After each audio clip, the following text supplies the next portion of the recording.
Welcome to my channel Cam Study. आज की video हम सीखेंगे basis of charge of salary. उसके हम जो सैलरी है, ठीक है, उस पर जो हम टैक्स लगाते हैं उसके हमें क्या बेसिस है, ठीक है, वो कब लगती है, ड्यू के टाइम पे लगती है, सी के टाइम लगती है, कब लगती है, ठीक है। देखिए सबसे पहला सैलरी कहते हैं ड्यू और सी, ठीक है, दोनों पे लगती है, पर जो भी आपको पहला हुआ, ठीक है, अगर आपको ड्यू पहले हुई तो उस पर लग जाएगी, अगर आपको पहले मिली हो तो उस पर टैक्स लग जाएगा, ठीक है। देखिए salary taxable on due basis कहते हैं salary is payable under it salary इस रिसीव और नॉट, कहते हैं अगर आपकी सैलरी कहते हैं ड्यू हो गई है, ठीक है, बट आपको मिली है या नहीं मिली हमें कुछ मैटर नहीं करता, अगर वो ड्यू हो गई है तो हम उस पर टैक्स लगा देंगे, ठीक है। नेक्स्ट है आपका सेकंड एडवांस सैलरी। कभी कभी क्या होता है कि जैसे आपने, ठीक है, एडवांस सैलरी ली थी, कहते हैं उस केस में आप ड्यू टाइम पे सैलरी पे टैक्स लगाओगे, या जब आपको सैलरी मिली है, ठीक है, जब आपको एडवांस मिला तब आप टैक्स लगाओगे। तो यहाँ जो एडवांस सैलरी है वो कब टैक्सेबल होती है, ऑन द रिसिप्ट बेसिस पे, ठीक है, जब आपको मिली आप हमने तभी उस पर टैक्स लगा देना, ठीक है।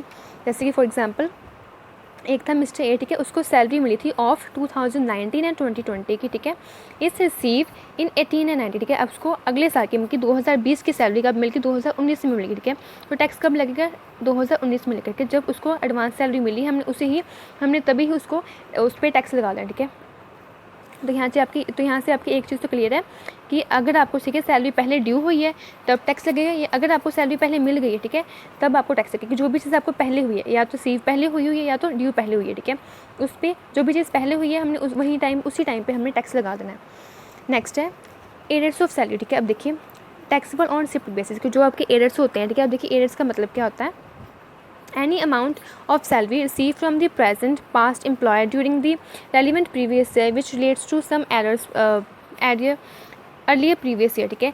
सिंपल कहते हैं कोई भी पैसा, सपोज अगर आपको किसी पिछले टाइम पर कोई भी पैसा नहीं मिला है, वो आप जाके आज इस टाइम जाके मिलता है, ठीक है, तब हम इसी टाइम पे कहते हैं उस पर टैक्स लगा देंगे। जैसे फॉर एग्जाम्पल मिस्टर एक्स था, ठीक है, ड्यूरिंग था 1890, ठीक है, आपका साल कौन चल रहा है, 1890 का साल चल रहा है, उसमें कहते हैं एक्स को पैसे मिले 20,000 पैसे मिले हैं as arrear which relates to 1718, ठीक है, उसको पिछले साल के, ठीक है, 20,000 के पैसे अब मिले हैं, ठीक है, कहते हैं जब भी आपको पैसे मिले हमने उसी पे कहते हैं टैक्स लगा दें। तो जब आपको कब मिले हमें पैसे, हमें मिले 1819 में, तो कब टैक्सेबल होगा, टैक्सेबल 1819 में होगा।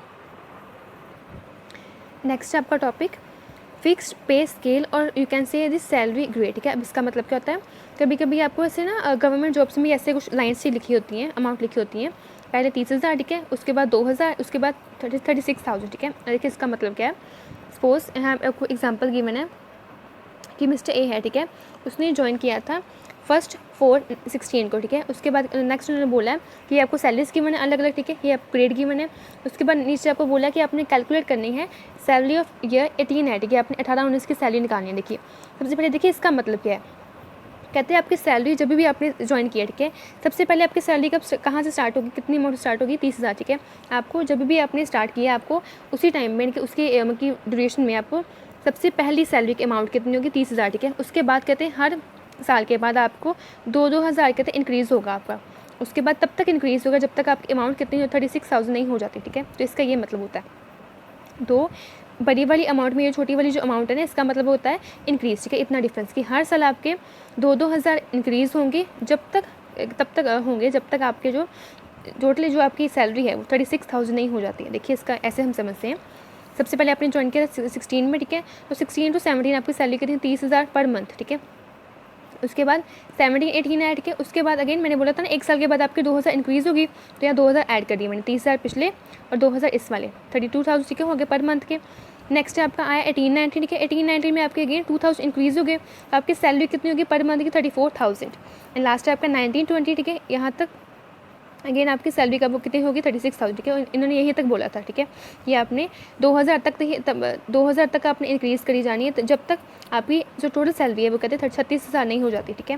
तो ये नेक्स्ट उन्होंने बोला था कि आपने सैलरी निकालनी 18-19 की, तो 18-19 की सैलरी कितनी होगी आपकी फिर 34,000। बस फिक्स स्केल में यही होता है कि आपको सबसे पहले गिवन होती है, ठीक है, आपको कुछ फिक्स स्केल गिवन होते हैं, जैसे कि सपोज पहले आपने स्टार्ट किया बिजनेस, ठीक है, आपको मिलेंगे 500 या 5,000, ठीक है, 5,000 मान लो, ठीक है। उसके बाद कहते हैं हर महीने या हर साल आपके कुछ 5%, 10% या जिसमें कहते हैं 500, 200 कहते हैं कुछ फिक्स प्रपोर्शन के साथ वो पैसा इंक्रीज होता जाता है, ठीक है। तो इसी को हम कहते हैं फिक्स पे स्केल मेथड, ठीक है। आपको पे मिलेगी, ठीक है, बट उसके अगेन कुछ स्केल्स बने हुए हैं, ठीक है, वो भी फिक्स है।